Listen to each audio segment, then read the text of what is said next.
नमस्कार, मी ललित. Time TV महाराष्ट्राच्या या बातमीपत्रात आपलं स्वागत. सुरुवातीला पाहूयात आजच्या काही ठळक घडामोडी. महाराष्ट्रात येत्या 3 दिवस जोरदार पावसाची शक्यता, हवामान खात्याचा इशारा. महागाव तालुक्यात विसर्जनासाठी डीजे बँड न वापरता मंडळाकडून अँब्युलन्सचा लोकार्पण सोहळा. सोलापुरात प्राध्यापक पतीच्या त्रासाला कंटाळून शिक्षक पत्नीची आत्महत्या. आणि महाराष्ट्रातून आंध्र प्रदेशात सागवानाची तस्करी, 33 सागवानाच्या झाडांची गैरप्रकारे तोड. आता वळूया सविस्तर वृत्ताकडे. गणेश विसर्जनाचे निमित्त साधून महागाव येथील मुस्लिम बांधवांनी गणेश विसर्जनाकरिता जाणाऱ्या भाविकांसाठी नाश्ता, चहा, पाणी व प्रत्येक गणेश मंडळाच्या अध्यक्षांना शाल व श्रीफळ देऊन त्यांचं स्वागत केलं. समाजात एकता टिकवण्याचा प्रयत्न सय्यद नूर यांच्या सहकार्याने करण्यात आला. समाजातील एकता वाढवण्यासाठी आणि प्रेम भावना जपण्यासाठी हिंदू मुस्लिम एकतेचं प्रतीक गणपती विसर्जनाच्या वेळी आलंय. महागाव येथे यावेळी मुस्लिम बांधवाच्या वतीनं विसर्जनासाठी जाणाऱ्या गणेश भक्तांना नाश्ता पाणी देऊन त्यांचं स्वागत करण्यात आलं. या कार्यक्रमाचे आयोजक नवजवानाने सुन्नत हे होते. महाराष्ट्र राज्य अल्पसंख्याक आयोगाच्या वतीनं अल्पसंख्याक समाजासाठी पोलीस शिपाई भरतीपूर्व प्रशिक्षणासाठी उमेदवारांची निवड करण्यात येणार आहे. तरी दिनांक 12 सप्टेंबर 2014 रोजी गरजू उमेदवारांनी जिल्हा मुख्यालयातील पोलीस परेड ग्राउंड वाशिम येथे सकाळी 10 वाजता उपस्थित राहावं असं आवाहन करण्यात येत आहे. वाशिम जिल्हा माहिती कार्यालयातर्फे तयार करण्यात आलेल्या वत्सगुल्म ते वाशिम या पुस्तकाचं प्रकाशन जिल्हाधिकारी रामचंद्र कुलकर्णी यांच्या हस्ते करण्यात आलं.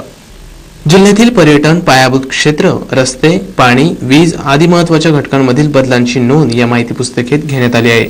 वाशिम जिल्ह्याच्या विकासाचा अभ्यास करत असताना ही पुस्तिका मार्गदर्शन ठरेल असे मत जिल्हाधिकाऱ्यांनी व्यक्त केले. यावेळी उपजिल्हाधिकारी राजेंद्र देशमुख, उपजिल्हा निवडणूक अधिकारी BK इंगळे आदी मान्यवर उपस्थित होते.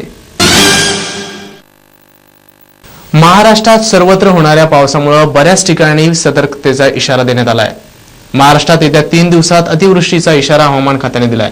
तरी जळगाव आणि गडचिरोली पावसानं गेल्या 3 दिवसापासून धुमशान लावलंय. त्यामुळे येथील बऱ्याच गावांचा संपर्क तुटलाय.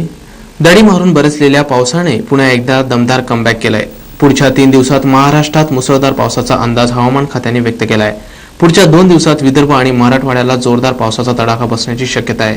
महाराष्ट्र, गुजरात, मध्य प्रदेश आणि गोव्यालाही अतिवृष्टीचा तडाखा बसू शकतो असा इशारा भारतीय हवामान खात्याने दिलाय. खबरदारी म्हणून केंद्र सरकारने रेड अलर्ट जारी केलाय. दरम्यान जळगाव, गडचिरोली, विदर्भाला पावसानं झोडपून काढलंय. जळगावमध्ये पूरस्थिती निर्माण झाली तर गडचिरोलीतही पावसाने धुमशान घातलंय. जळगाव जिल्ह्याच्या मुसळधार पावसामुळे जनजीवन विस्कळीत झालंय. अनेक भागात गेल्या 3 दिवसांपासून जोरदार पावसाने संततधार हजेरी लावली होती. काही भागात धुव्वाधार पाऊस झाल्यानं जिल्ह्यात पूर सदृश परिस्थिती निर्माण झाली होती.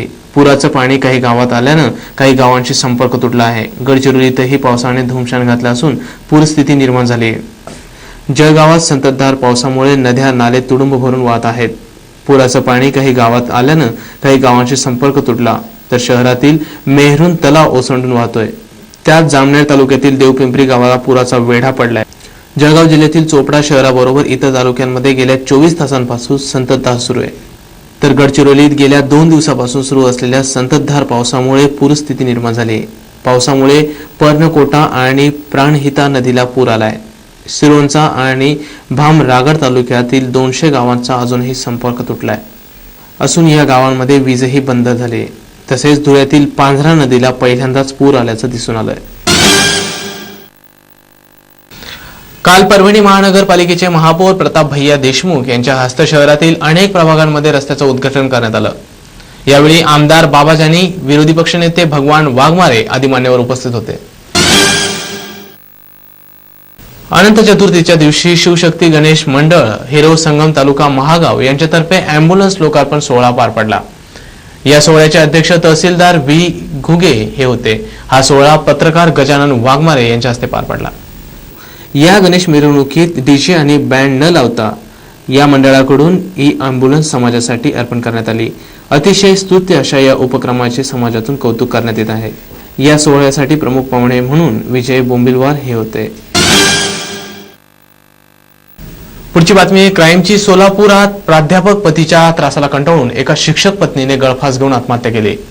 तस्लीम नदाफ असं मृत शिक्षिकेचं नाव असून प्राध्यापक पती लाल अहमद नदाफ असं पतीचं नाव आहे. तरी त्याला विजापूर नाका पोलीस ठाण्याने अटक केली. सोलापुरातल्या दोंदे नगरात याच घरात आज पहाटे तस्लीम नदाफ या शिक्षिकेनं आत्महत्या केली. पती लाल अहमदच्या त्रासाला कंटाळून ही आत्महत्या केली. 6 वर्षापूर्वी विवाह झालेल्या या सुशिक्षित जोडप्याला 2 मुलंही आहेत. सोलापुरातल्या एका खासगी महाविद्यालयात अर्धवेळ प्राध्यापक असलेले लाल अहमद घरगुती ट्युशन्सही घेतात. ट्युशनमध्ये येणाऱ्या विद्यार्थ्यांशी त्यांचे अनैतिक संबंध जुळल्यानं तस्लिमा आणि लाल अहमदमध्ये मतभेद होते. शिवाय अर्धवेळ प्राध्यापिकेला पूर्ण वेळ होण्यासाठी 10 लाख रुपयांची आवश्यकता होती, म्हणून तो तस्लिमाला मारहाण करून शारीरिक आणि मानसिक छळ करायचा. त्यामुळेच उच्च शिक्षित तस्लिमनं आत्महत्या केली नसून तिची हत्या करण्यात आल्याचा आरोप तस्लिमच्या वडिलांनी केलाय. या प्रकरणी विजापूर नाका पोलीस ठाण्यात गुन्हा दाखल झाला असून आता प्राध्यापक अल अहमद आणि त्याच्या भावाला अटक करण्यात आली. तपास सुरू असून घरगुती अत्याचार विषयक कलम लावण्यात आल्याची माहिती पोलिसांनी दिली.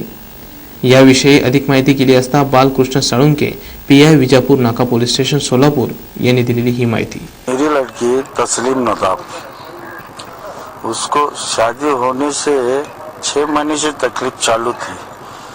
उसकी कोई गैर औरत की लड़की के साथ नाजायज संबंध थे. किसके? उसके दामाद. तो वो लेक्चरर है, वो वसुंधरा कॉलेज में लेक्चरर है. मेरी लड़की जिला परिषद में शिक्षिका है. हाथुर में भी फिलहाल शिक्षिका थी.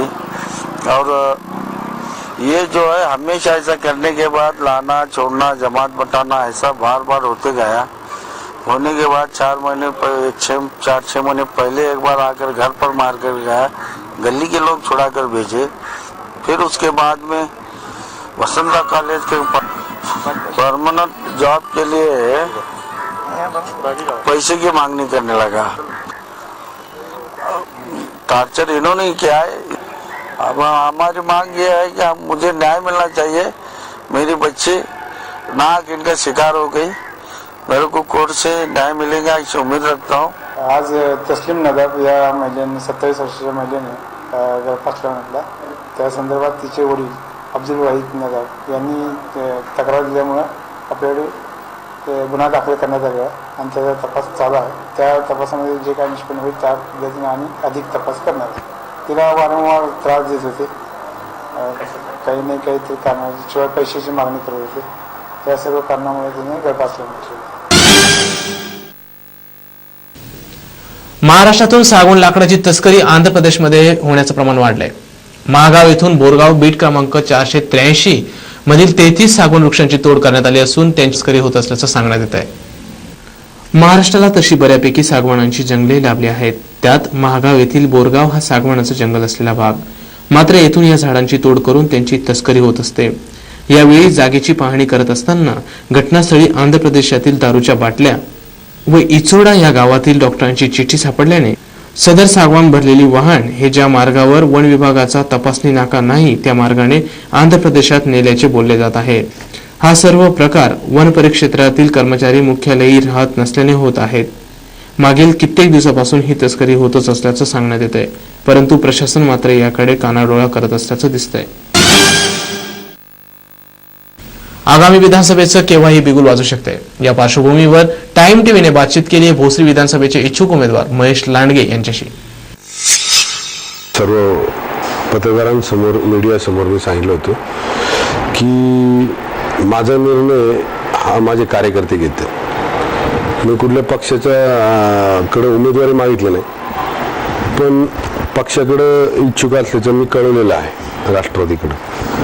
पण जो काही निर्णय घ्यायचा आहे, मी मागल्या वेळेस सुद्धा राष्ट्रवादीकडनं इच्छुक होतो. मला लास्टच्या मोमेंटला मला त्यांनी माघारी बसवलं.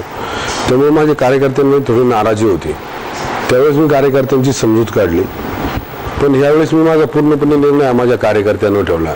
त्याच्यामागचं कारण असं आहे की आजपर्यंत ज्यांच्यामुळे मी मोठं झालो, ज्यांच्या कार्यामुळे ज्यांच्या कामामुळे ज्यांनी मला लोकांपर्यंत पोहोचवलं, ज्यांनी माझा प्रचार केला, ज्यांनी जनतेमध्ये महेश लांडगेची प्रतिमा तयार केली, अशा कार्यकर्त्यांना मी आता माझा निर्णय घ्यायची शक्ती दिलेली. मी पहिलेच सांगितलं, तुम्हाला एकदम क्लिअर केला माझा विषय. मला राष्ट्रवादीने उमेदवारी दिली तरी लढणार मी, नाही दिली माझ्या कार्यकर्त्यांनी जो निर्णय घेतील तो मला मान्य राहील. ते म्हणले अपक्ष तर अपक्ष लढणार मी. माझा निर्णय मी पूर्णपणे कार्यकर्त्यांना सोडला.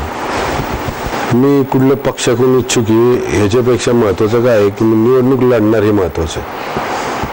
मग ते पक्षाचं मी पहिलं सांगितलं की मी कुठल्या पक्षाकडून लढावं, मी अपक्ष लढावं का ह्या पक्षाकडून लढावं त्या पक्ष, माझे पूर्ण अधिकार मी कार्यकर्त्यांना दिले आहेत. एवढं मात्र नक्की सांगतो की मी निवडणूक लढवणार.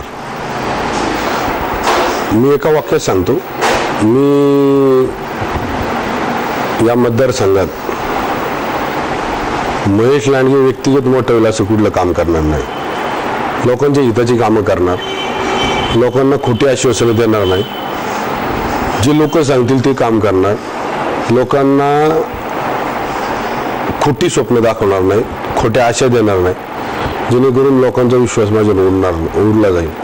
मी तीच कामं करणार जी लोक मला सुचवतील ती. आणि माझा आत्तापर्यंतचा माझ्या कामाचा असा प्रयत्न राहिलेला आहे की लोकांना गरजेची असलेली कामं करायची. कुठलंही काम असं करायचं नाही, कुठलाही पैसा शासनाचा असा खर्च करायचा नाही की ज्याच्यामुळं समाजाला त्याचा फायदाच होणार नाही. समाजाला ज्याची गरज आहे, जनतेला ज्या कामाची गरज आहे तीच कामं करणार.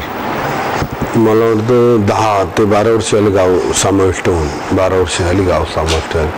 ही नवी गावं जी नव्यानं समाविष्ट झाली महापालिकेमध्ये, त्यांच्या फार अपेक्षा होत्या महापालिकेकडनं की आपली सर्व काही कामं पूर्ण होतील. त्यानंतर त्यांचा DP तयार झाला, त्यांची आरक्षणं तयार झाली, आरक्षणं महापालिकेच्या ताब्यात आली, TDR स्वरूपात आली, रोख मोबदल्यात आली, भूसंपादनानं आली. आज जर तुम्ही पाहिलं तर त्यांच्याकडं कुणाचंही लक्ष नाही. फार मोठ्या अडचणींना आज त्यांना सामोरं जावं लागतं. चरोलीमध्ये तर अशी परिस्थिती आहे, वड्याला पूर आला तर अलीकडला माणूस पलीकडे आपल्या स्वतःच्या घरात जाऊ शकत नाही. रस्त्याने चालताना असंख्य खड्डे असल्यामुळे रस्त्यावर ॲक्सिडेंट होऊ शकतो. बरीचशी कामं अशी आहेत की लोकांना अपेक्षित आहे, पण त्यांना जे स्वप्न किंवा त्यांना ज्या आशा लोकांनी दाखवल्या होत्या त्या आशा पूर्णपणे भुईसपाट झाल्या, त्याच्यात ते यशस्वी झाले नाही. त्यामुळं आता लोकांना जे पाहिजे ते जे अपेक्षित आहे, जो बदल अपेक्षित आहे ते लोक घडवतील आणि त्यांना जे पाहिजे ते काम मी निश्चितपणे करून देईल. त्यामुळे माझा रणनीती सरळ लोकांशी थेट संपर्क आहे माझा. शेवटी जाता जाता पुन्हा एक नजर टाकूयात आजच्या काही ठळक घडामोडींवर. महाराष्ट्रात येत्या 3 दिवस जोरदार पावसाची शक्यता, हवामान खात्याचा इशारा. महागाव तालुक्यात विसर्जनासाठी DJ बँड न वापरता मंडळाकडून अँब्युलन्सचा लोकार्पण सोहळा. सोलापुरात प्राध्यापक पतीच्या त्रासाला कंटाळून शिक्षक पत्नीची आत्महत्या. आणि महाराष्ट्रातून आंध्र प्रदेशात सागवानाची तस्करी, 33 सागवानाच्या झाडांची गैरप्रकारे तोड.